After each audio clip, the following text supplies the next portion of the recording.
ಮಹಾರಾಷ್ಟ್ರದ ಈ ಒಂದು ಸಣ್ಣ ಹಳ್ಳಿ ಇಡೀ ಭಾರತಕ್ಕೆ ಮ್ಯಾಂಗೋ ಮೂಡ್ ಮತ್ತು ಪಾನ್ ಪಸದಂತ ಕ್ಯಾಂಡಿಗಳನ್ನ ಕೊಡ್ತು.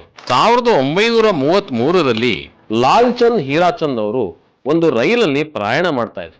ಆಗ ಒಬ್ರು ಇವರಿಗೆ ಮಹಾರಾಷ್ಟ್ರದ ರಾವಲ್ಗಾಂವ್ ಹಳ್ಳಿಯ ಬಗ್ಗೆ ಹೇಳಿದ್ರು. ಅವರು ಅಲ್ಲಿ ಹೋಗಿ ನೋಡಿದಾಗ ಅವರಿಗೆ ಕಂಡಿದ್ದು 1500 ಎಕರೆಯ ಕಲ್ಲು ಮತ್ತು ಬಂಡೆ.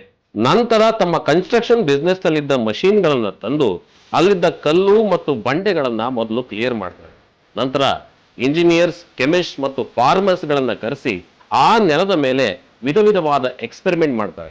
ಆಗ ಅವರಿಗೆ ಗೊತ್ತಾಗುತ್ತೆ ಆ ನೆಲದ ಮೇಲೆ ಕಬ್ಬು ಬೆಳಿಬಹುದು ಅಂತ.